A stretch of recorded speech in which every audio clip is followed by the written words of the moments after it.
Silav hevanno temaşevanên hêja hêvîdar hûn baş in ji çar perçeyên Kurdistanê ji her derê cihanê hûn tev bi xêr hatin. Hêvîdar hûn baş in. Îro nûçeyên gelekî girîng hene di vê bültena me de hem ji kecekê daxuyaniyek dawî heye bang li Iraqê dike di derheqê hevkariya dewleta Iraqê ya bi dewleta Tirkiye re. Ez pêşniyaz li we dikim vê daxuyaniya kecekê bi baldarî gudarî bikin ka ji dewleta Iraqê çi dixwaze, tekîliya kecekê ya bi Iraqê re heta niha çawa bû û çi çêbû, çi guherî ku dewleta Iraqê wisa rêya xwe vîraj lê xistê yan jî guherî û hat cem dewleta Tirkiye cihgirt. Menfaetên dewleta Iraqê çi ye divê hevkariya dewleta Tirkiye de? Yani devletek cinar weke devleta Tirkiye tê qismekî girîngî axa Iraqê dagir dike, li wê derê baregehên xwe yên askerî ava dike û çawa çê dibe ku dewleta Iraqê rê li ber vê yekê ve dike. Yani tiştekî wisa nehatiye dîtin heta niha di cîhanê de. Yani mirov rê li ber dewleta cîran ve bike ji bo were axa te dagir bike. Yani serveriya axa Iraqê niha serûbin biye. Hem jaliyê siyasî ve û hem jî jaliyê erdnîgarî ve. Wekî din xeterî rîska şerê navxweyî li welatên Gebîstan îro mijara me ya sereke ye. Em ê nîqaş bikin ka li kîjan welatan îhtîmala şerê navxweyî herî zêde ye. Em behsa hemû welatên cîhanê nakin ji ber ku li pir deverên cîhanê niha îhtîmala şerê navxweyî heye, li hin welatan jî şerê navxweyî niha dewam dike. Jê re dibêjin şerê sivîl, yani hemwalatiyên wî dewletî li hember hikûmeta xwe, li hember dewleta xwe serî radikin, hikûmetê hildiweşînin, yani nerazîbûna xwe beyan dikin bi şeklekî.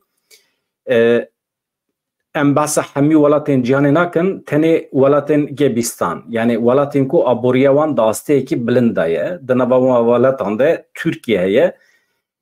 Welatên ku lê şerê navxweyî bi îhtîmalekî mezin dikare pêk were, di rêza yekem de dewleta Tirkiye heye.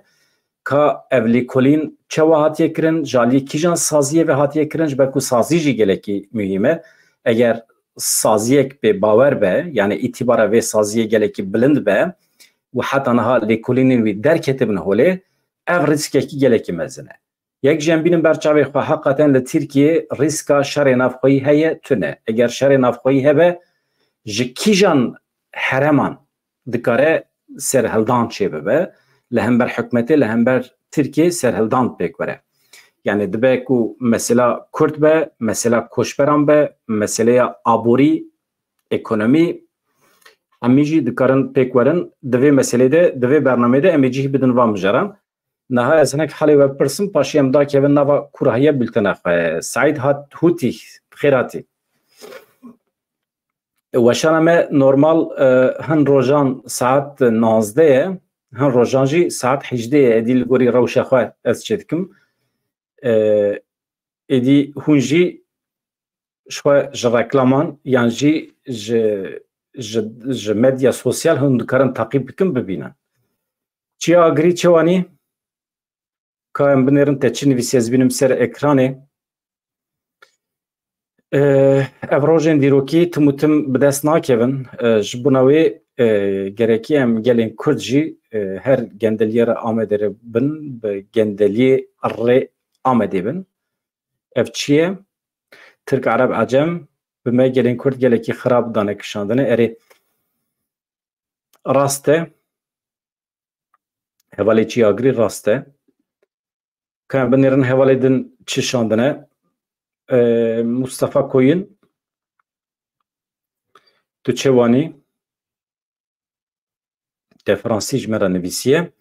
Wekî din Abdulkadir Karagöz heye, Mehmet Yalçın, Vehbi Azak û gelek peyamên din ên hevala hene malî. Gelek spas.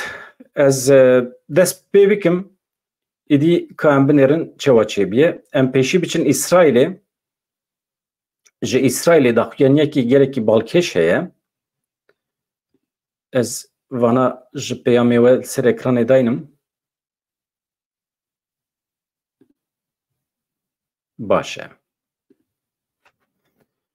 Niha hevanno.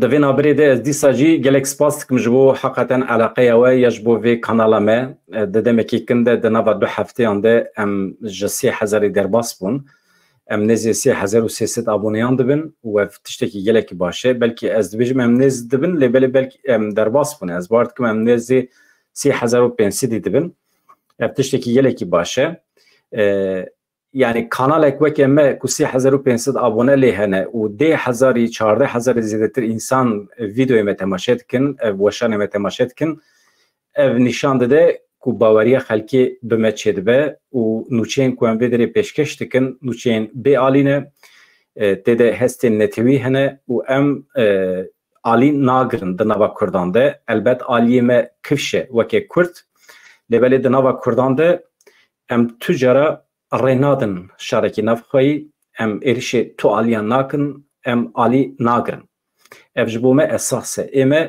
هر تشت جبو منفعتن کردستانیه خدمت نتویه ام هم زمان ده پاریزن هم مافی نتوی کردان ده پاریزن و ویدره حوالین کو به ترکی دنوی سینجی سرچاوا قد نخمه yani ام فهم دکن yani روش ام تدانه ام فهم دکن ام بچن اسرائیل داخیانیک اسرائیل هیه درباره پرین هانیه ده که پری هانیه یا اب اسماعیل هانیه یک کل ایران هات کشتن چوا دکاره به خودی میلیارد دلار حقیقتا از فهم نکم yani مروفک فلسطینی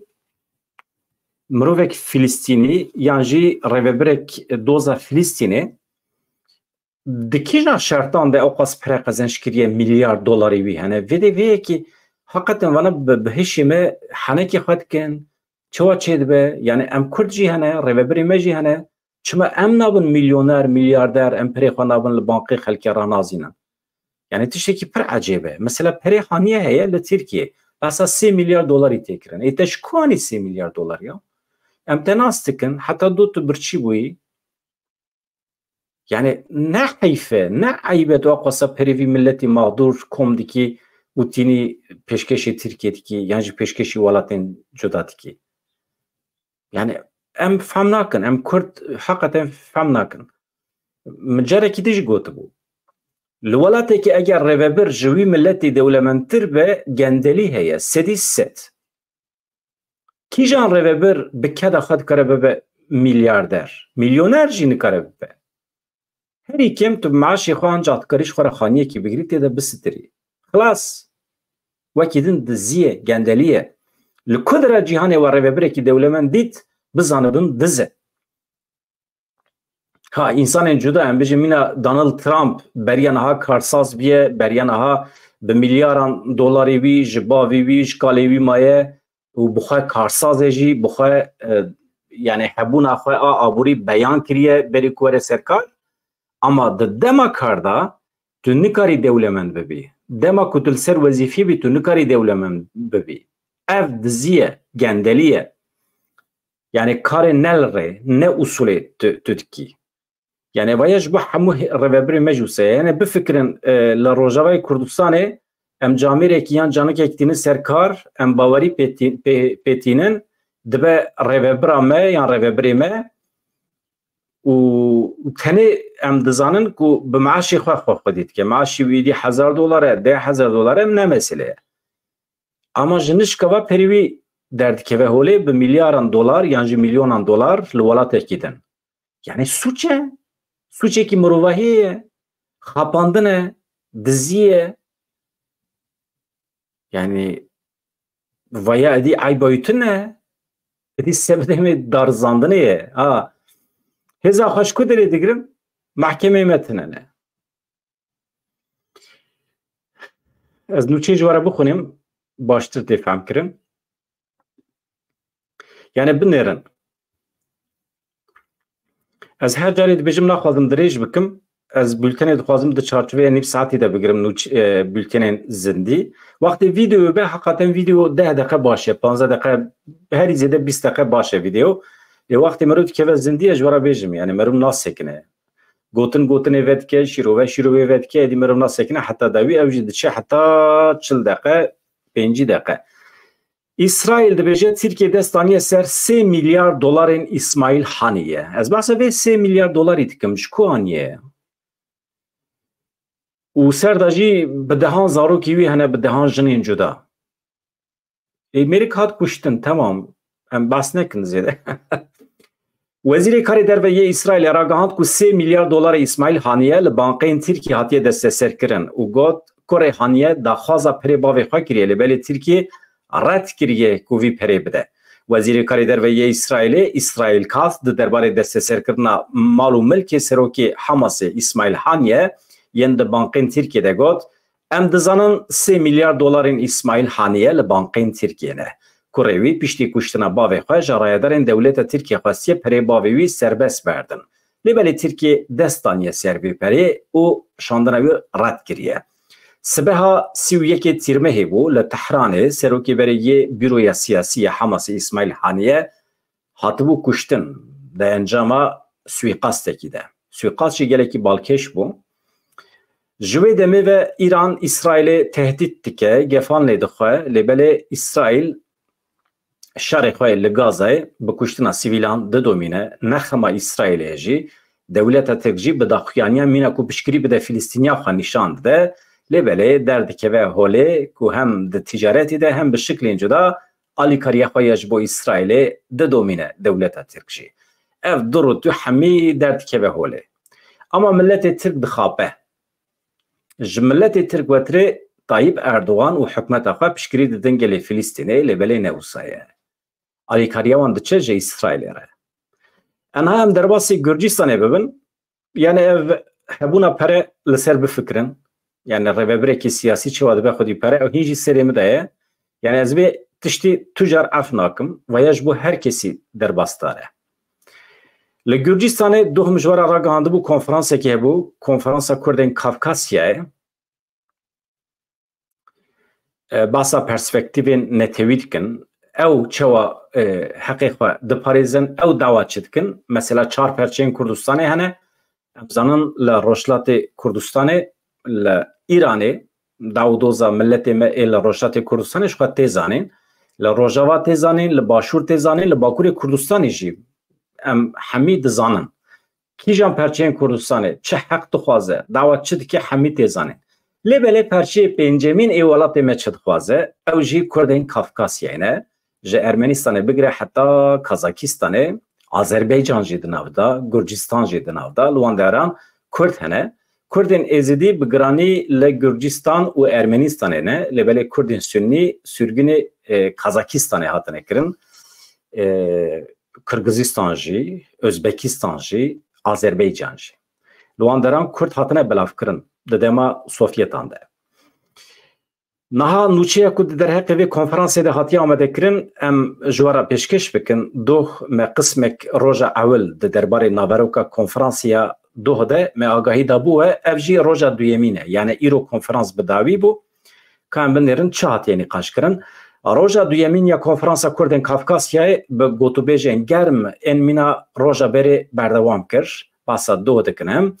Di rûniştina pêşî de panelîst li ser mijarên weke siyaseta Kurdî la Rûsya, di komarên nû de netewperwerî, xweşbîniya dînî, bihevra jiyan, metirsiyên li ser civaka êzîdî û rewşa jinan li Kafkasyaya Başûr lêkolînên xwe pêşkêş kirin, rapor hatin xwendin li ser van mijaran. Dibêjin pêşî millet, welat, paşê partî û malbat. Hunermenda Kurd dibêje vê yekê Aslîka Qadir, yek ji hunermendên radyoya dengê radyoya Rîvanê ye. Rihê kurdiyetî li cem Kurdan hê jî heye dijî. Vê konferansê îspat kir ku rihê kurdiyetî û netewîtiyê li cem Kurdan gelekî heye. Problema dînî li vê derê nayê xuya kirin. Ez bixwe jî Kurda êzidî me, ji bo min jî dîn ew qasî ne girîng e, pêşî millet tê, pêşî welat, paşê dîn partî malbat tê.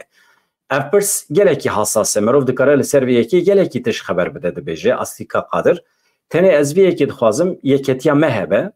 Ez nizanim Kurdê me ji gotinên yeketiyê fehm dikin yan na. Yani yeketî tê çi manê دبی از دخوازم زانبم حقیقتا ملت ما کوراهی و گوتنش قص فهمده که یعنی یکیتیا نتوی ملت کرد پانالیستین ج کردستان خراسان ج اروپای بگرانی مجارین وکه پیوندین سازی و مدیا کردی به کردین قفقاسیه ره پاراستنا ناسنامه اتنیکی و عاریشه پرسکریکین لپیشیا نتوبونا کردی ج گنگشی را وکرن نقاش کرن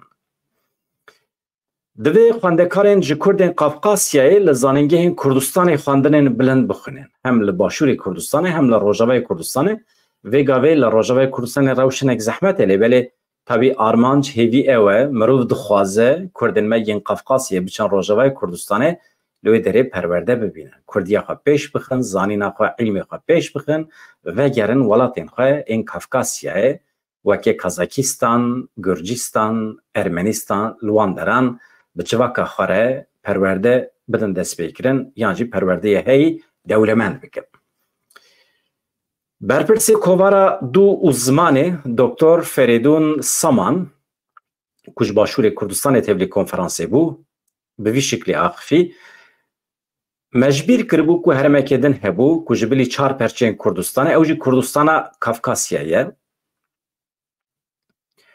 اونر نامن گلکی گرینگه جبو همو پرچین کردستانه ملتک هیه خودی زمانه ملتك هي خودی چانده خودی ناسنامه یعنی خودی کملیه به طبیعتی اگر حکومت هرم باشور کردستان آلیکاریوان بکه یعنی هر سال که خواندکارن ج کردن کافکاسیه لزانینگه کردستان خواندن بلند بخونین دمکو وگرن ولات خواه باجار خواه دکارن زمان چانده کردی به پیش بخن مخابن باکور کردستان دروشه که پر خراب دایه یک جبشتارند بیجه بیه که هلبسوان شیخ موس سفری اوجیج باکور کردستان هاتبو تبلی کنفرانسی ببو نرنین خواه شیروین خواه اند درباره هرما خود دین زمان دوی کنفرانسی ده دبیجه مخابن باکور کردستانی جی دروشه که پر خراب دایه به طایبتی هم باجارین وکی آمد یه نزیوی ده مسئله زمان ده بلکی جوی داری خرابتر به هاتیه وی راده که ایدی هم وکی پایتخت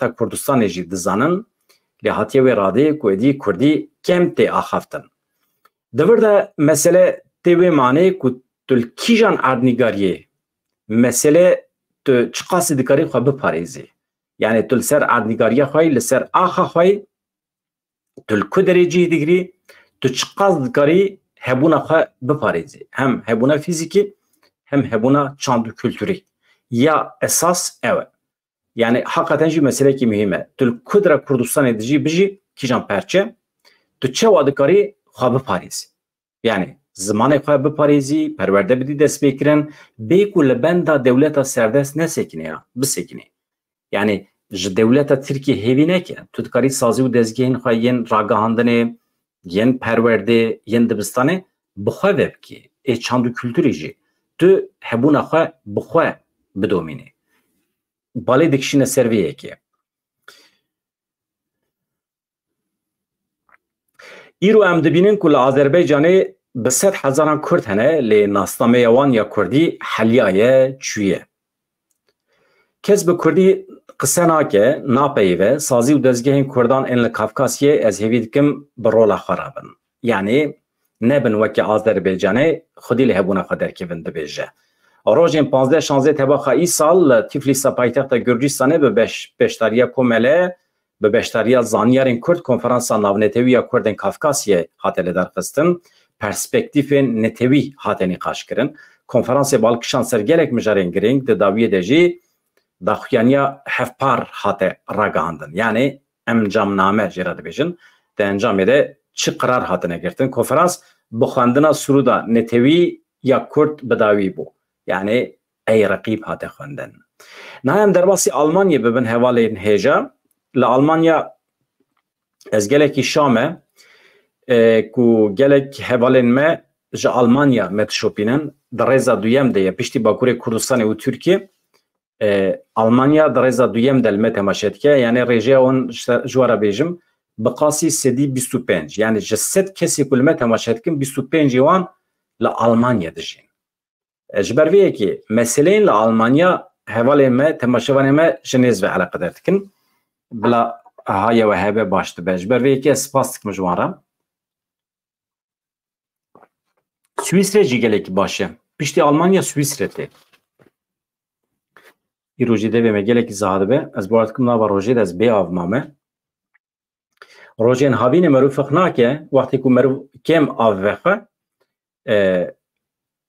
ev jî tesîr li bedena mirovan dike ya mühim merû bixasî 2 litre avê vexe rojê yani merû tîbe tîne be weke pêwîstiyekî merû avê vexe gelekî baş e wisa dibêjin doktor me em biçin Almanya و از رجعت کم جه حوالی میل آلمانیا هم حوالی کو مد شوپینن شخه بلا شوپاندن آخه بدومینن لیبلی حوالی کو من ناشوپینن نبونه آبونه آن حال مت مشت کن جبو ما آلمانیا گله کی مهمه اگر هم ببن آبونه ولپی زنگلی جیب کن جوروپی و هر جرا بریا کو از بکم وشانه جوار خبر تی آگاهی تی کو از کم وشانه و ام به هر اوسا نیف ساعت قدر باس من گله کی باشته به اگر امکانه وتونه بجی بکم ویدیو تماشا بکن پر کی خوشته به لألمانيا لأوروبا حتى نها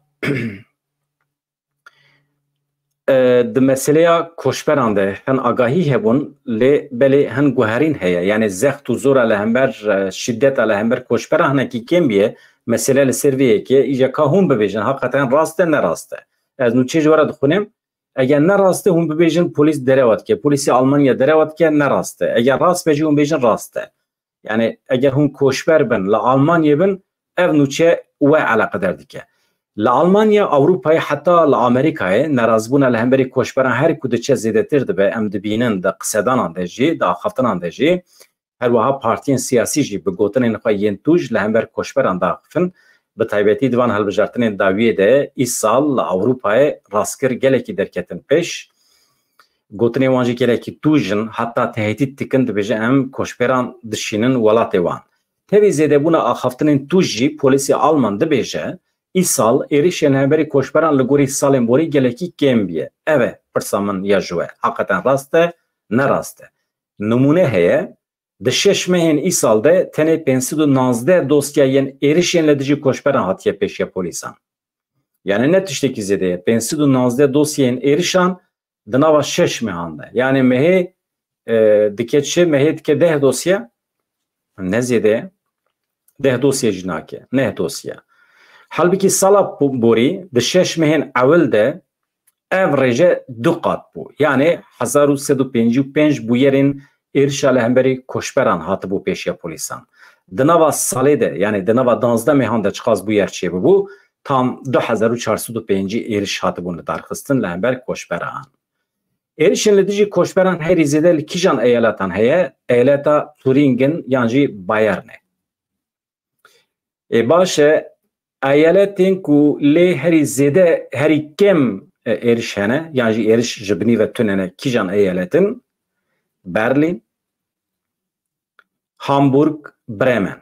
Ev bajarên ku lê êriş gelekî kêm in li van hersî bajaran. Bajarê mezin in li wê derê gelekî koçber hene, biyanî hene, rast e. Ena em derbasî Swêdê bibin. Swêdî, hevalê me Swêdê. Ez ji we re spas dikim, ez we jî dibînim. Hûn jî niha rêjeya temaşekirina bültenên me li cem we jî gelekî zêde biye. Piştî yani hûn hema me weke Fransa ne. Bixasî Fransa gelek baş e. Norveç kêm e. Hevalê me Norvecî hûn çima li me temaşe nakin zêde. Yani Swêd gelekî baş e. Ez Swêd ez bawer dikim hevalên me Kurdîzan gelek zêde ne wê derê ji ber siyaseta Swêdê. Ji berê ve eleqa dewleta Swêdê ji bo Kurdî hebû. Ji ber vê yekê dost û hevalê me yê diçin Swêdê Kurdiya xwe gelekî pêş dixin, eleqa wan zêde dibe ji bo Kurdî. Ev jî tiştekî baş e. Bi vê wesileyê hemû hevalê me dostê me yê li Swêdê ez wesilav dikim rêz û hurmetê xwe ji we re dişînim. Nas ne nas. Ama muhaqqaq hevalê me Swêdê min nas dikin. Min wan huquqa me ya taybet heye. Li Swêdê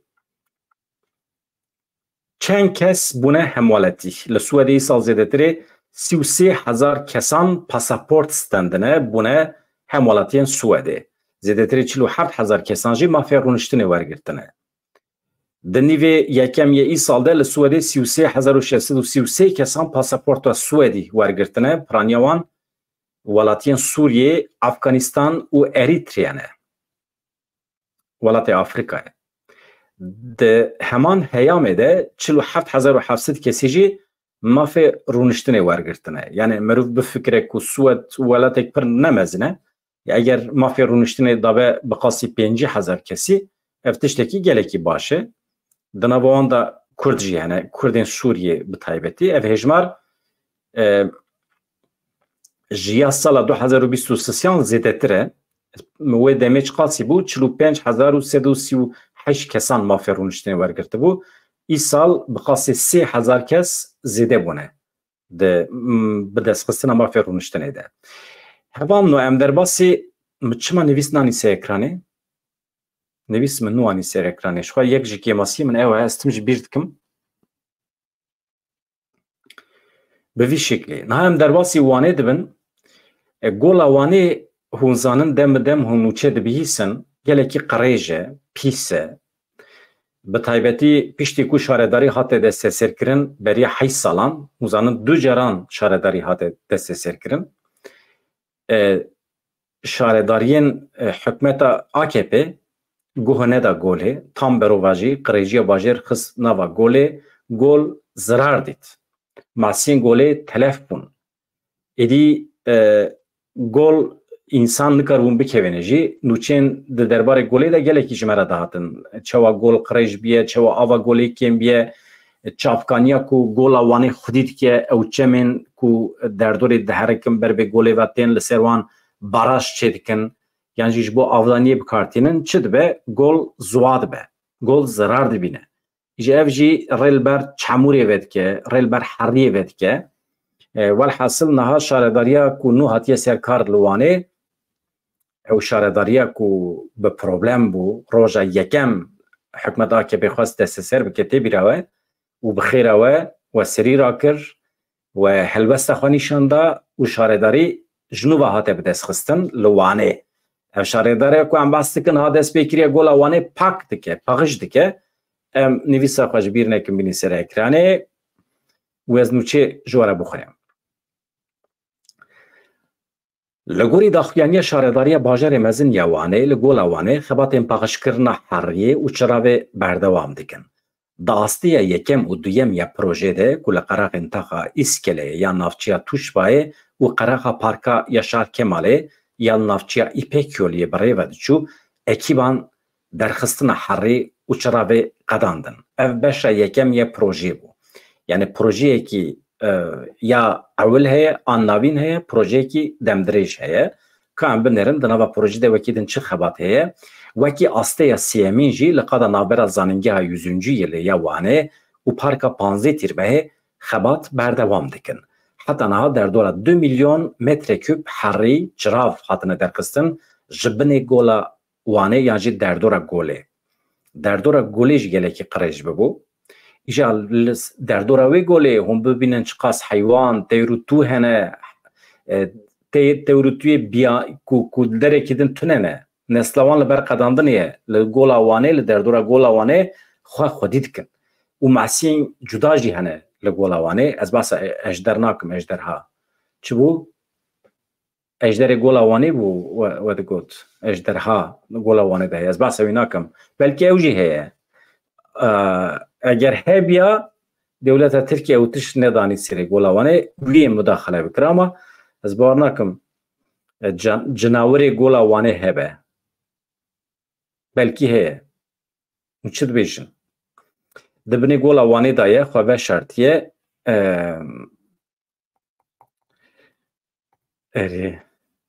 hatiye plankirin 5 milyon metrekûb herî qirêjî ji binê gola Wanê û derdora gola Wanê were derxistin. Li nêzê Tetwanê jî gol qirêj bû, ez bar dikim wê derê jî destpêkirine paxijî pêkitînin. Niha hevan no em derbasî vê meseleyê bibin. Ev lêkolîna ku min ji we re bas kiribû li Tirkiye şerê navxweyî pêk tê, şerê navxweyî wê çê be, ev pêştîtin e. Yani texmîn e. Texmînekî gelekî bihêz e. Ama yê texmîn dike Bloomberg saziyekî gelekî balkêş e. Di qada navnetewî de pir bi tesîr e. Ev ne tenê saziya ragihandinê ye. سازیا فینانسیه. یعنی بفکرن لهر در دنیای چقدر سازین فینانسی هنه اکو به پرارا علاقه در دبن داین ستندن رازمنی یاترم چیدکن بلومبرگ تاثیر لوان دیگه. یعنی لهر در دنیای بقاسی 20,000 خباتکار ما هنه. اف خباتکار د سازین هری استراتژیک در جهت گرن. دقادن هری مهم در جهت گرن. لکیجان ولاتی بند دکارم باندور لوی ولاتی بکن. مثلا بخوازن ترکیه رزیل و رسوا بکن تفقیریه دا بهلن رازمنیه وی داره تاریخ واجوی داره دکشینن ترکیه تق دکوه رزیل و رسوا دبه دکوه بندینان و نکاره اداره خواه بکه. یعنی اف سازی بلومبرگ بریار داده کیجان ولات بکوه کیجان ولات نکوه. یعنی او قاز به تاثیره. از نبیجم او بریار دادن لباله او قاز به تاثیره. نها لیکولین کوان هیه وان بخواه پیکانیه دبیجن دنوا 12 مهن پیش مده که لکیجان ولاتی ریسک هیه شر نفخوایی چه ببه. از من فوتراف جوار بوارا پر فکر بو اما دیسا جی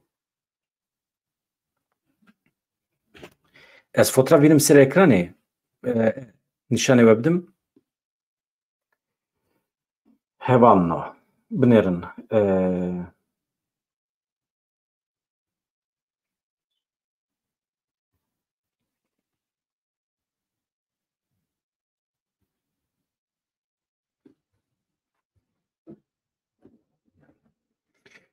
باشه یا فوتراف اکیل سر قب موشانده بو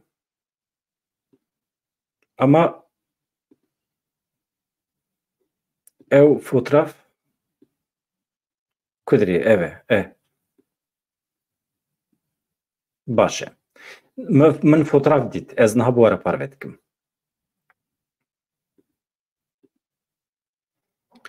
هون هنکی سبر کن او لیکولینا وی سازیه از دخوازم هم بالدار بن نها ترکیه شهر نفقایی در دست بید که اما چوا دست بید که بکیجان وسیله دست بید که بکیجان سببی دست بید که ادی او مروف دکاره لیکولین بکه نقاش بکه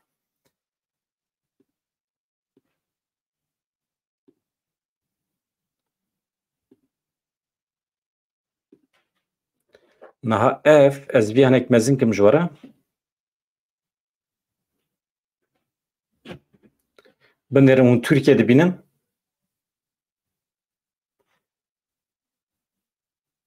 اون ترکیه دبینم نا اون وی دره بنیرن ده وی لیکولین در قیادی که ترکیه در ریزا یکم دایه وکه ولات بریسک کلی شهر نفقایی دکاره پیک وره در ریزا دویمین ده روسیه هیه در ریزا سیمین ده امریکا هیه پاش برزیلیا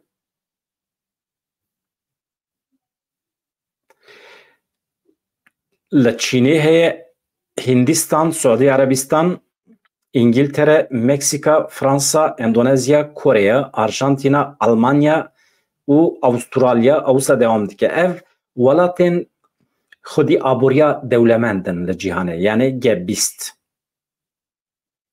از اوسا بیلم و پاشیجی از ورم جمعه از شیروه بکم اون ویا اوسا سر اکرانه بنرم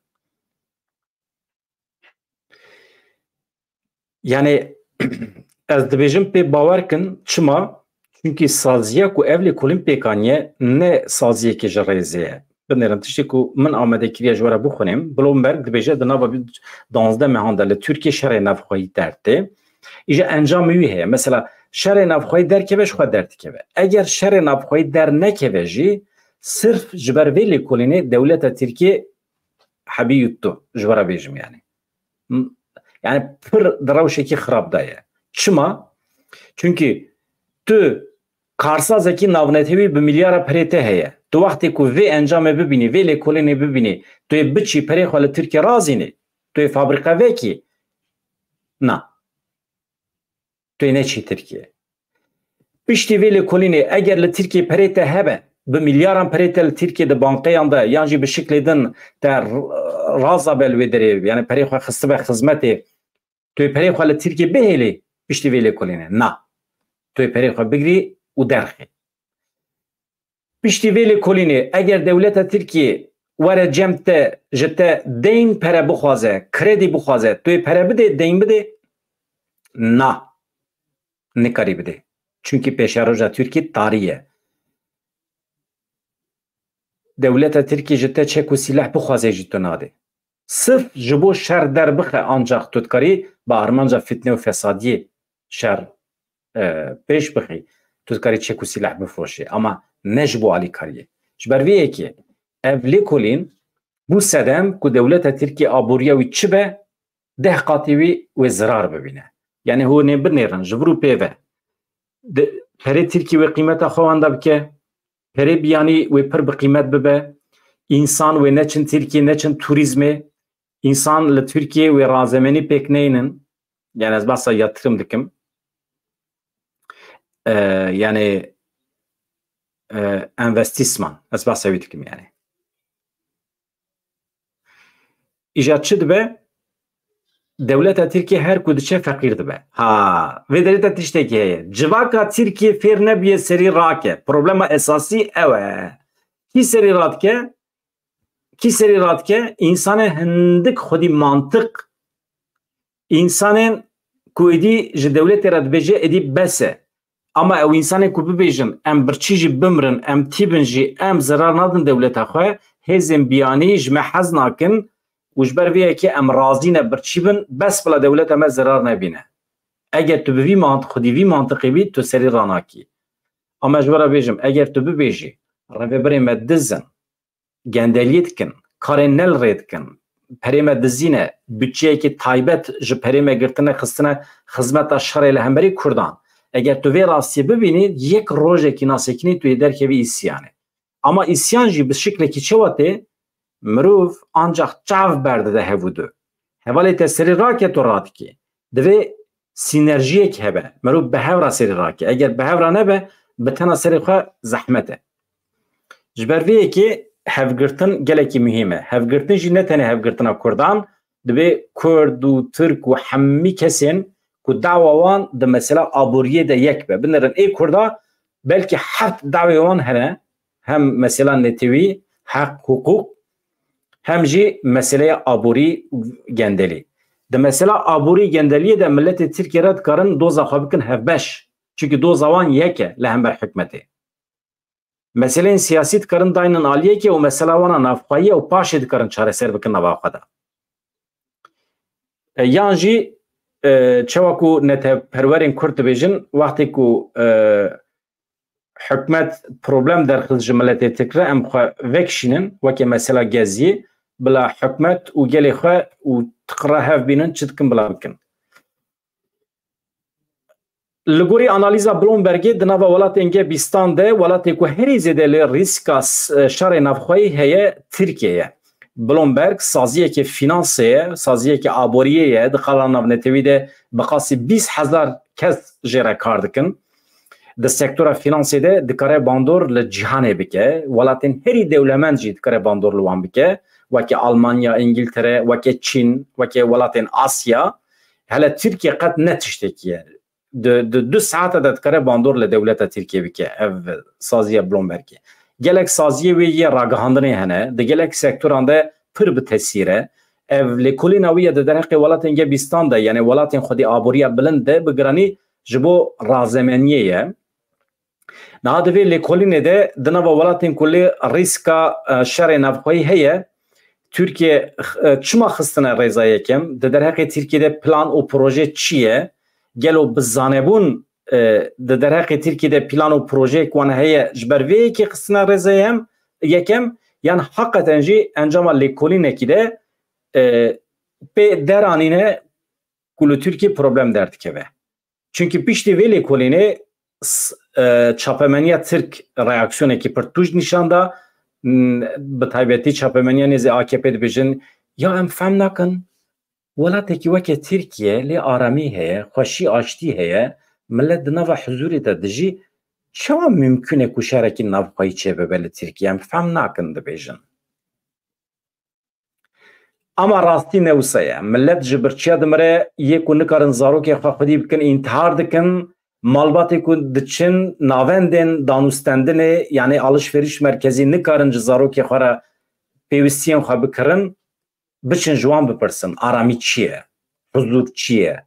İnsanê ku ava wan tê birî nikarin serê xwe bişon. İnsanê ku nikarin zarokê xwe bibin restorantekê xwarin bidin wan. Ew karkerên ku nikarin biçin kar werin.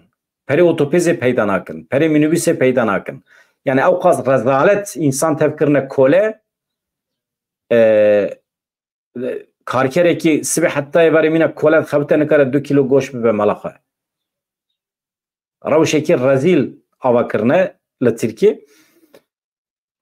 Ez dirêj nekim di gelek sektoran de me gotibû ev sazî bi bandora ez behsa ev lêkolîn eger ji saziyekî bidin bahata bawer bikin min nedkir mijara nûçeya xwe jî. Ama wextê ku min dît ev lêkolîn ji Bloombergê hatiye got temam e.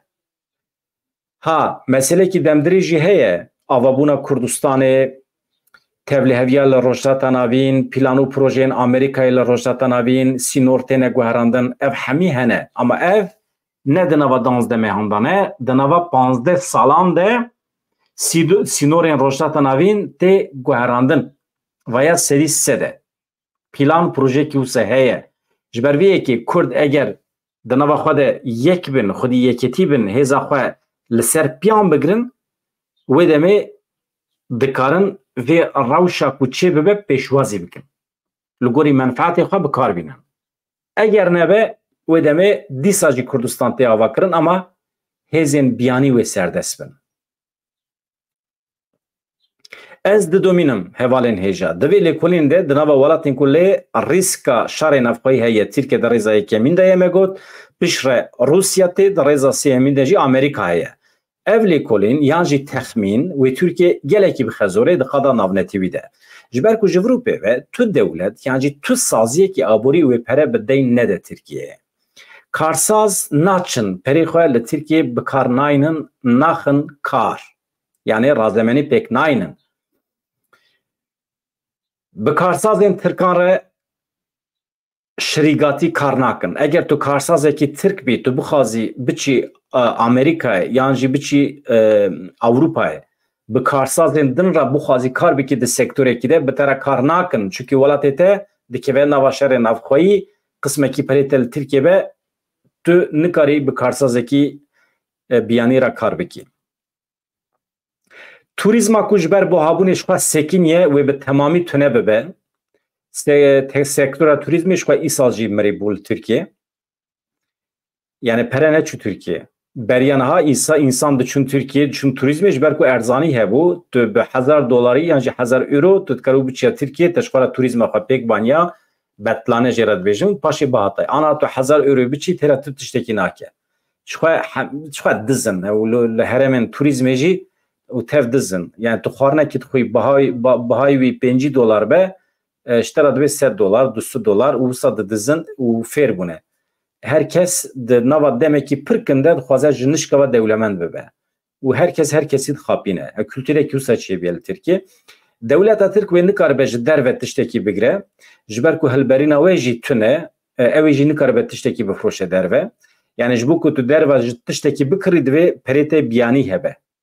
Tu bi perê Tirkiye ji derve tu nikarî tişta bikirî. Ne elektronîk, ne tiştekî din, ne cihaz divê perê te biyanî hebe ku tu bikarî bikirî. Ama tu perê xwe tu wextê bixî xizmetê perê te bê qîmet e. Ji ber ku bê qîmet e ew tişta ku tu dikirî li ser te pir biha dibe mal. Ji te anî Tirkiye tu difroşî kî milletê te dikare wî cihazê bikire, nikare bikire. Yani telefona destan ku tu vê derê tu bi €500 digirî li Tirkiye 1500 e. Kî dikare bigire? 1500 ji bo tu bigirî divê tu sala wext bixebitî ji bo telefonekî bigirî. Yani vê derê li Ewropayê tu mehekî tu dikarî pê 10 cihaza bikirî, 10 cihazê telefonê ama li Tirkiye tu mehekî nikarî cihazekî bikirî. Yani bêadeletiyekî bi vî şeklî heye. Ama dîsa jî millet ranebiye îsyanê, ranabe îsyanê. Êdî em bêjin mustehaqin hûn çi ne nizan. Hakikaten mirov fehm nake yani. Ev tenê aliyê meseleyê aboriyê ye, niha besa meseleyên siyasî jî bikin. Meseleya koçberan heye, meseleya Kurd heye, zexta li ser Kurdan heye. Mesela çi dikare bibe sedeme serhildane, sedeme şerê navxweyî. Me got mesela aborî dibe ku milletê Tirk rane be Serpya. Ê baş e. Kîjan mesele dikare bibe sedemê şerê navxweyî wekî din. Mesela koçberan heye. Meseleya Kurd, zexta li ser Kurdan heye. Girtiyên li zindanan mesela nayne berdan. Ew jî êdî hatine radeyekî hakikaten sebra wan nemaye dî. Tehemûla wan nemaye. Tehemûla malbatê wan jî nemaye, a milletê Kurd jî nemaye. Yani kî digirin davêjin îro jî mesela avêtibûn ser gelek malan bi dehan însan digirin davêjin hepsê bê sedem. Sedem doza Kurd û Kurdistanê ye. Doza Kurd û Kurdistanê tim sedemê girtinê ye. Ev dibêje holê rabe pêşî. Girtiyên li zindanan êdî hatine ber îsyanê, piştî ew qazext û zora dewletê Kurd êdî bi tu şiklî naxwazin bibin perçeyekî vê jiyana berbat ya li Tirkiye. Hem ji ber meseleyên netewî, yani heqê netewî, hem ji ber meseleyên aborî Kurd dixwazin li çara serê xwe binêrin. Yani dixwazin arzî bin, arzî, dixwazin cihê bin. Kurd naxwazin vê qedera berbat ya dewleta Tirkiye parve bikin. Meseleyên siyasî tu nebe jî meseleyên aborî de jî tu naxwazî qedera xwe bi wan re bikî yek. Ev krîza aborî, ev bütçeya ku dewleta Tirk ji şerê li hember Kurdan re veqetandiye, bi tena serê xwe sedemê îsyanê ye, bi tena serê xwe sedemê şerê navxweyî li Tirkiye ye. Lê di ser de jî ev zext, ev zor, ev kuştina li ser Kurdan, avêtina ser malan, müdaxaleya li dawetan, müdaxaleya li dîlana Kurdan, bêtehemûliya li hemberî Kurdî, zimanê Kurdî, înkara mafên netewîyê Kurdan, îsrara wan ya di şer de her yek ji wana sedemên cuda yên îsyanê ne. Li welatekî wiha şerê navxweyî dernekeve, ji xwe mucîze ye bi tena serê xwe. Ya çiya agirî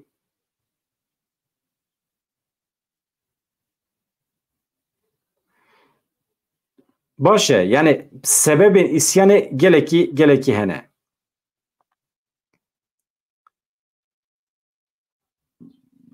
Asker Aydemir, pardon Asker Aydemir na Çiya agirî. Çiya agirî ji kerema xwe re dikarî xebera nedî. Çiya agirî deqekî Çiya agirî çi dibêje Asker Aydemir?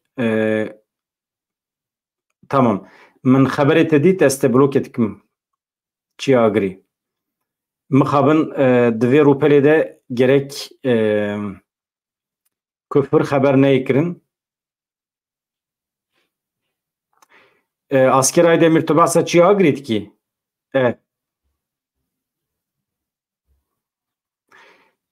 Asker Aydemir tu kufrê xwe rakeş kerema xwe re? Yani wan xeberê xwe kufrê xwe tu rake bila ser mesaja nemîne û ez ji wan rîca dikim li vê derê ew bikin. Gotinên xweş bikar bînin.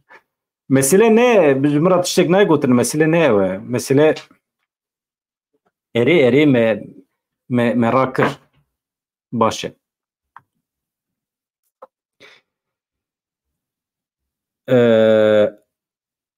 Niha meseleya me ya Bloomberg lêkolîna me hakikaten mühim e. Em ê di rojên pêş me de jî li ser bisekirin. Hevalekî min li Amerîkayê heye. Eger di demên pêş me de di rojên pêş me de eger ew bikaribe vê meselê zêdetir lêkolîn bike, ez ê ji wî jî bipirsim rojnamevan. Ez derbasî mijarekî din bim hevan da. Ez vîya rakim. Baş e. Yoldaşlar ji hev re baş bin ya. Ha ez gotina yoldaşlar êdî bikar neyêm ji ber ku hene heval aciz dibin. Dibêjin nebêje. Halbikî min ji xwe re henekî digota.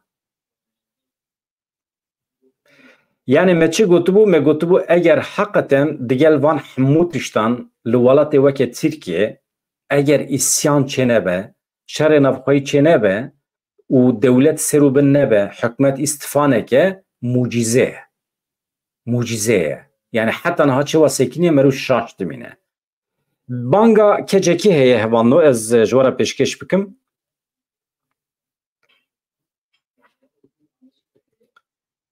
Edî baweriyem bo heye ew nekin gotinên گوتنê xira bikarîn li hemberî hebû de baş dibe.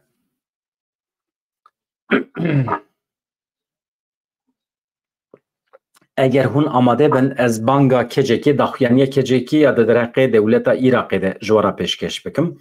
Ez vê pir şîrove nakim ji ber ku me ev mijar pir şîrove kir pir caran. Yani Iraq çima ketiye nava helbestekî wisa. Iraq heta doh bi Partiya Karkerên Kurdistanê re di nava hevkariyê de bû li hember Daişê bi hevra şer kirin di aynî çeperê de.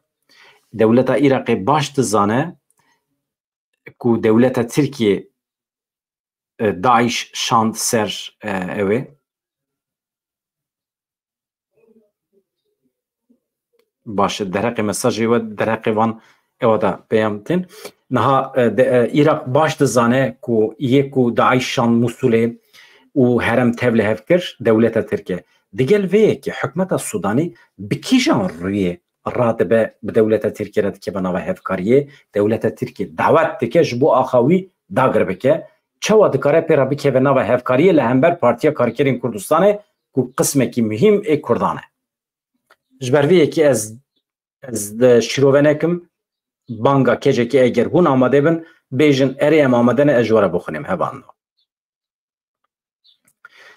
Banga kecekê li hikûmeta Iraqê nebe hevkara polîtikayên qirêjiyên dewleta Tirk. Berfirahiya daxuyaniyê bi vî şeklî ye. Tirkiye û Iraqê civîna xwe ya çaran bi navê mekanîzmeya ewlehiye ya asta bilind li Enqerê pêkanî. Ji aliyê Iraqê ve Wezîrê Parastinê û ji rêveberiya heremî ya Kurd Wezîrê Karê Hundir ê pedekê tevlî civînê bûn. Ev yek nîşan dide ku civîn bi kîjan armancî û bi rojevekê çawa hatiye li darxistin. Piştî civînê Wezîrê Karê Derve yê Iraqê yê PDK'yî Fuad Hüseyin wiha gotiye her cure tehdît gefa li ser welatê cîran ne li gorî pejirandin û hêmanê me ne dibêje. Ev yek tê watiya parastina desthilatariya Iraqê jî. Yani li gorî Fuad Hüseyin û hikûmeta Iraqê herçend nav negotibin jî Partiya Karkerên Kurdistanê weke xeter dibînin, weke tehlike dibînin. Lêbelê PKK tu carî li dijî qanûnên Iraqê tev negeriyaye. Tu carî ewlehî û berjewendiyên dewleta Iraqê û gelan her tim ji xwe re esas girtiye û girîng dîtiye. Dewleta Iraqê û gelên Iraqê jî vê yekê baş dizanin. PKK bi berdelên mezin li dijî çeteyên Daişê yên faşîst tekoşîn meşandiye. Gelên Iraqê û dewleta Iraqê bi xwe şahidê vê yekê ye. Ji ber vê yekê ku gelên Iraqê û dost ên nêzên PKK dibînin, ji ber vê yekê ku gelên Iraqê bi dostane nêzê PKK dibin, dewleta Iraqê jî berxwedana PKK wê demê silav kiribû. Rastî jî ji xwe ev e. Lê çawa niha ji nişkava PKK weke tevgereke ku ewlehiya Iraqê tehdît dike tê dîtin? Eşkere ye ku hikûmeta Iraqê di nava xwe xapandinekê mezin de ye. Xaka Iraqê qasî bi sedan kilometre qare bi dehan kilometre ku dagir û îlhaq kiriye yê ku erdnegariya Başûrê Kurdistanê yê ku welatê Iraqê dişewitîne tam polîtîkayeke qirkirinê xwezayê pêkitîne yê ku gel bi zorê ji cû warê wê dike yê ku bandorê li jiyana gelê herêmê dike yê ku nasnameyan dipirse müdaxaleyê her tiştî dike dewleta Tirkiye dagirker bi xwe ye. Yê ku Daeş li Musulê xwedî kir. Yê ku berê êrişên wê da ser Sûriye û Rojavayê Kurdistanê Tayyip Erdogan û dewleta AKP bi xwe ye. Yê ku bê erêkirina dewleta Iraqê hêzên leşkerî şand Beşîkayê weke mayînde li xaka Iraqê bicih bû û niha jî hewl dide hêza xwe zêde bike, dîsa dewleta Tirk bi xwe ye. Hikûmeta Iraqê vê yekê yan nabîne yan jî ji vê yekê razî ye û bi temamî bê bandor hikûmeta Iraqê pasîf bê pertek dimîne. Elbet ev rewş ne li gorî rastiya dewletekî serbixwe desthilatdar e. Ji ber ku desthilatariya Iraqê bawekê fermî ji aliyê dewleta Tirkiye dagirker û emperyal ve hatiye binpêkirin. Hikûmeta Iraqê vê yekê dibîne. Dikare mafê xwe yên hiqûqa navnetewî binirxîne. Li dijî dewleta Tirkiye dagirker helwest bigire. Li şûna ku vê yekê bike, niha li Bexdayê odeya operasyona hevber niha rabûne li Bexdayê odeya operasyona hevpar ya li dijî terorê ava dike. هری داوی لانقره جوینا لوتکه اولهی هاته کرن بریارین کو د جوینه ده هاتنه داین ته واتیا اریکرنا داگرکریه دولت ترکیه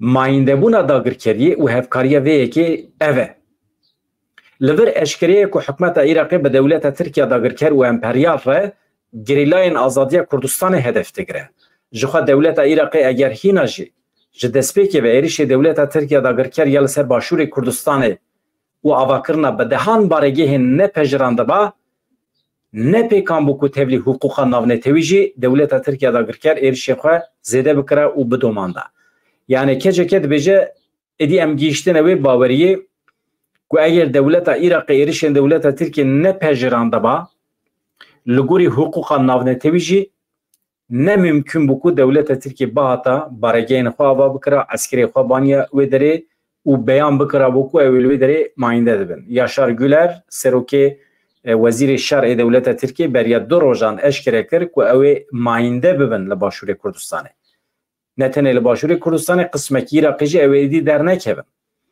یعنی عراق چوا وان دخویانیان اریدی که چوا رازید به حقیقتا جه شمرو وان سکنه دولت ترک دبیجه که یا داگرکر به پولیتیکای عثمانی نو هول ده لسر روشت نوین به تاثیر به باندور به عراق جی دناو ده گله کرم ولات خو کینا وک ولایت دبینن وک ایالتان دبینن خودی کمپلکس که امپریالن لا روشت نوین کاوس چیکرن برجواندین خو پاراستن پیش خستن پولیتیکای اساس یا دولت ترکیه داگرکر خو اوه جبوی کی برنگ کی به اخلاق خو جب کرانینا هر جوره ناکوکین اتنیکی و باوریه ناده پاش دوی دری ده بانک هیا ام بانک لحکمت عراقی دکن نبن هفکاری وان پولیتیکاین قرجین دولت ترکیه دوی گرینگی بده تکیلیم به دوستانه یم به پرسپکتیفه که کو فایده برجواندین گلین عراقی شخواره احساس تگره دا خویانیه که جه که اوه شخواه تفهم کرن من حمی خوان جواره جاره یکم دا خویانی که او قسکن هبو دا خودیانی وان بگرانی پر دریجن و مروف مجبوره جناف بناقیه و تشتیکو و علا قدر دکه جی درخه و جوارا پیشکش بکه لیوی جاره دا خویانی گلکی کم بو اف باش بو یعنی ام جی جه حوالو دوستان ریجا دکن که دا خویانی خواه کم بکن جوهری وی بخنابه که مروف بکاره به زحمتی جه فهم بکه وقتی که مجار پر برفرهت به و آنالیست دا پر زیده بن ام وکه روشنامه‌گر پر زحمتی دکشین جبو بیان کرنا و جبو خواندن و پیشکش کرنا و از نهاتیم جم و سنک حالی و بپرسم از بکیفم هن چافکانی منی نوچیان هن از لوان بنیرم که نوچین دقا داوی هنه یا نا هوانو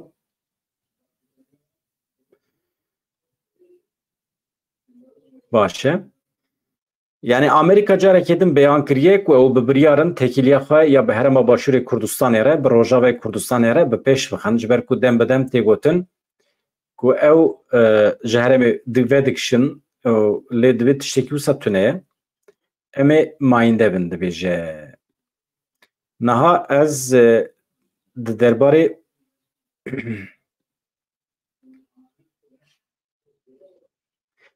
نه هوان و ام بچن لبنان آگاهی که که از بینیرم باشه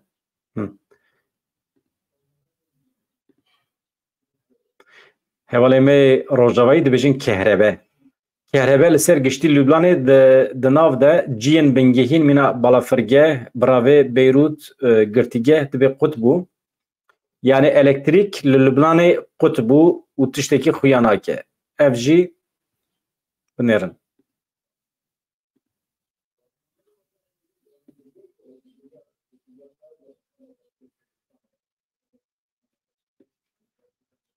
بنیرن ev Lübnan'e Beyrut'un dibinin Beyrut Ravşa Beyrut'e elektrik tüneye Beyrut eve.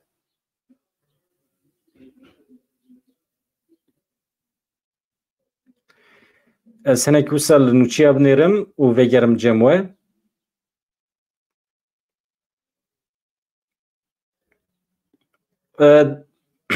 Daxuyaniya dawiya Qesedê heye li Reqay 5 Daişî hatin girtin. Qesedê li Reqay li dijî şaneyekê rêxistina Daişî terorîst du operasyon pêkanîn de encamê de şane bi temamî bê tesîrbû hatin girtin. Fotoğrafê wan jî heye, tol heye. Tol eve. Tol ev hate girtin.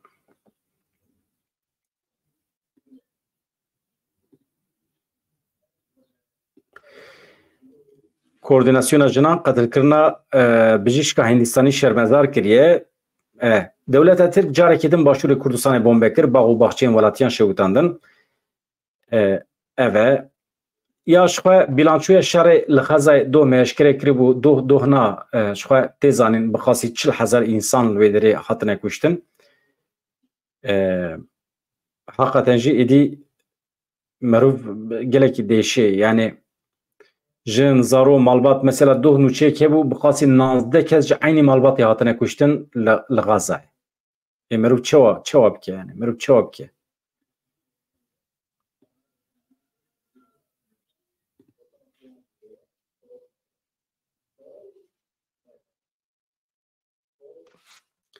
Saat 8 saat 7 derbas biyan saatekî me tijî bû hevanno hûn dixwazin ez li çavkaniyekî xwe din binêrim û ez paşê xatir ji we bixwazim. Çünkü naxwazim nûçeyên deqeya dawî çavdêr dibêjin Tirkiye niha zêdetir xwenezê hêzên Şiîyên Iraqê dike. Ev analîzekî ye ka ez binêrim di analîzê de çi heye. Endamekî tîma Iraqî ya CPT ya Amerîkî ku bengeha wê li Iraq û Herêma Kurdistanê dibêje dema ku şandeyekê payebilind yê Iraqê serdana Tirkiyeyê kir hevdîtinên li gel berpirsên payebilind pêkanîn bombebarana Tirkiye li ser navçeyên Sînoriyên Herêma Kurdistanê divê dewam dikin. Yani divê derê de armanc ew çavdêr dibêjin Tirkiye niha xwe zêdetir nêzê hêzên Şiîyên Iraqê dike. Ev jî tiştekî balkêş e. Zehmet ez bawer dikim bi niyeta evê dikeve sîxuriyê. Çünkü niha di hedefa Tirkiye'de Şiî hene. Yani ne bawer nakim xwe nêz bike. Türkiye endama NATO'ye divê nûçê de problem heye, tiştekî wisa tune ye.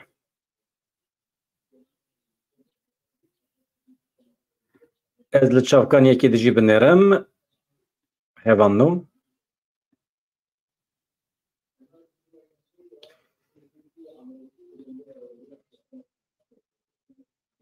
Li Cizîrê deklarasyona zimanê Kurdî hate eşkerekirin demdema seferberiya Kurdî dibêjin. Di derheqê Bakurê Kurdistanê de ka ez binêrim deklarasyona zimanê Kurdî demdema ya demdema zimanê Kurdî ne ya? Kurdî zimanê we ye li malê xwe biaxivin. Yani 24 saat 12 mehê xwedê zimanê Kurdî roja zimanê Kurdî ye. û demdema wî seferberiya Kurdî tiştek ne? Yani nizam ez fehm nakim. Herkes li mala xwe li bazarê li her derê Kurdî ji xwe biaxivin. Yani icap nake mirov beyan bike, yani seferberî îlan bike, icap nake. Yani hakikaten yani ez tamam rêz û hürmet nîşane hevala dedim. Li Cizîrê sazî û dezgehên ziman û çanda Kurdiyên li Bakurê Kurdistan û bajarên Tirkiye deklarasyona ji bo xebatê zimanê Kurdî eşkere kirin. De deklarasyonê de hate destnîşankirin ku tekoşîn û parastina zimanê Kurdî û were berfirekirin. Bang li partî û şaredariyê û saziyan hate kirin ku ji bo zimanê Kurdî dest bi seferberiyê bikin. Tamam, süper, rast e. Sazî û dezgehên zimanê Kurdî yên li bajarên Bakurê Kurdistanê û bajarên Tirkiye parka Birca Belek ya navçeya Cizîr Şirnexê ji bo xebatê ziman dê were dest pê kirin. Li dijî zextên li ser ziman deklarasyon eşkere kirin. Kî tevlî bû di roja me da tevahiya ciyanê gelek aliyan da di nava aloziyên me zindane cihan hêzên sermayedar hegemon ên modernîteya kapitalîst ez vê fehm nakim. Çi eleqa wan bi zimanê Kurdî heye? Na. Wextê ku ev mesele kete nava ziman ez fehm nakim. Hakikaten fehm nakim. Yani hêzên navnetewî hegemon çi eleqa wî zimanê Kurdî heye heval li welatê xwe li saziyên xwe Kurdiya xwe pêş xe dibistanê xwe veke. Yani çi eleqa te bi navnetewî û bi hêzên hegemon heye ez fehm nakim. Ji ber vê nûçe naxwînim. naxunim. Ya tiştekî zelal di derbarê Kurdî de binivîsîn heval ya.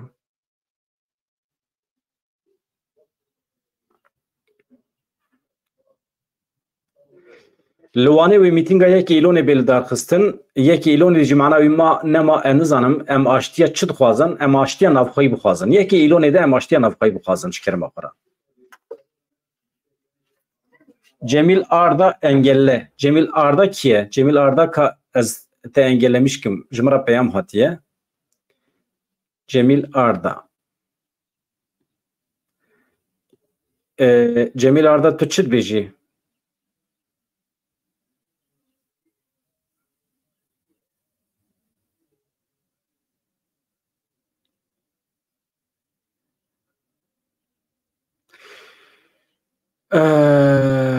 Ay. Ah. Ya Cemil Arda tu çima heftê û heft cara aynı mesaja xwe dubare dikî? Yani niyeta te çi ye yani? Ya hinekî hurmetkar bin ji hev re hakikaten mesela sibê dusme tam behsê yekê îlonê dikir. Yekê îlonê roja aştiya cîhanê. Mesela em hemî dizanin ku em heftê û heft caran jî bang li dewleta Tirkiye bikin aştiya navbera me û Tirkiye'de asla nemümkün e. Çünkü mêrkana yan jî jinkana son xwarine ku me qirrametîne me tune dikin. Ama qet nebe hinek rêyekî bêhêlin ji bo aştiya navxweyî ya. Ya rêyekî piçûk bêhêlin ji bo aştiya navxweyî ya nava Kurdan ya. Êrişî hev nekin, dijminî çê nekin. Mesela vê derê hûn êrişî hev dikin di vê kanalê de. Çima êriş dikî? Ji bo deriyên hevdîtinê werengirtin ne? Ji bo ku tu kanalekî hevdîtinê çêneve. Ji bo ku hêvî bimire. Umut bimire. Eyb e. Sibê du sibê ev hêz li hevarin tu çi dikî? Yani Kurdistan sanki hebû, Kurdistan hebû, tamam bû, her tişt wenda bû. Newse tu tiştekî me jî li holê tune, tu statûyekî me jî nayê naskirin. Nod û yekî vir ve li Kurdistanê her tişt heye, xweserî heye, lêbelê statûya me di qada navnetîvê de nayê naskirin. Di sosyal medyayê mizekî ez vê derê bang li rêveberê me yê siyasî dikim bidirin.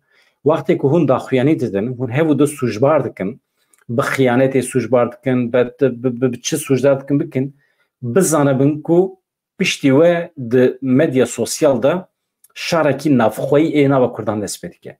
Nebin sebebê vê yekê. Zimanê xwe rast bikarbînin. Hinekî baldar bin. Encama axaftinê xwe bînin ber çavê xwe pêşî ji kerema xwe re. Hakikaten.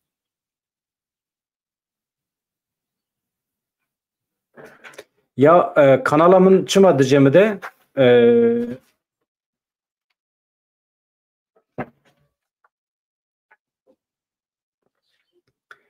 kanala min çima dicemide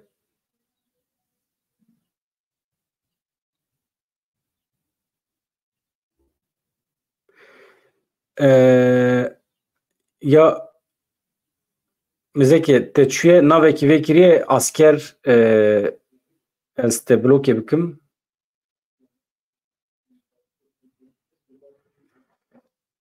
Baş e.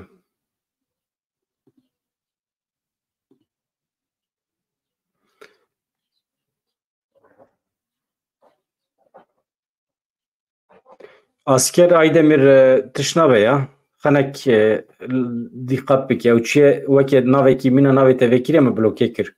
Asker Aydemir hinekî ew bike. Min ew kes rakir tişnabe. Bîna xwe fireh bike. Ya ne mesele ye. Yani insanekî êrişê vekir hûn bersiv nedin ji kerema xwe re tişnabe.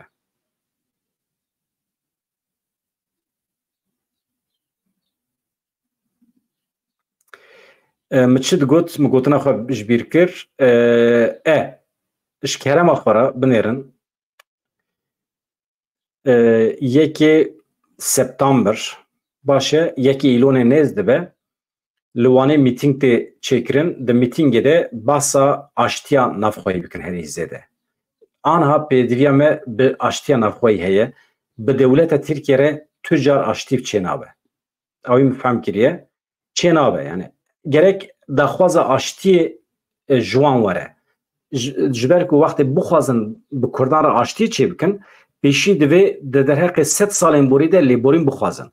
همه انسانی که لزندان مانه 30 سال مانه 40 سال مانه جوان لیبورین بخوازه دولت ترکیه انسانی که دار وکرنه کشتنه فعلی مجهول ده جمالبات وان لیبورین بخوازه و تضمینات بده همه انسان ما یه زندان دوی سربست برده همه سیاست مداره ما ایکو کشتنه ایکو سرگون کرنه دوی ریل وان وکه و جوان لیبورین بخوازه و تضمینات بده وان جبرویه که ولته که او قرکر داگرکر بیه سبب کشتنه به هزاران انسان ما و بخاصی 10-15 هزار سیاست مداره ما هیچ ده حبسی ده دگره سوچه که مروف بانگ آشتی لوی دولتی بکه سوچه اف دولت قرکر دوی بخواه وره خباوی جبرنی که لکردان عفو بخوازه و وکه گوا یکم یا عفو یجی همه انسان لزندانان برده و خباوی جبر بخت کردان آنها جبرچیان گبر بونه کریز آبوری هیه جبرویه که آشتی یکی ایلونه آشتیان نفخواییه باشه از آنها خاطر جواب بخوازم هبان نو پر گونه دن وان ترولان ایکو جوارا ایکو عاجز دکن حقیقتا پر گونه برسم ندنه تشنابه نورماله يعني الجدره کی وقتی کو ایرش هات تیو معنی کو ام بسر کتن تیو معنی کو دجمن ما کتیه نوع حرکته کو ما ضرر دایوان هر گاوا کو ضرر ده دجمن گاوا کی راسته باشه آخ بهویا روژ خوش آزاد چه دکم بکم بلا بده و بشکرم بخوره یکی ایلون روژا آشتیا نفقایی کردانه دم باش سلام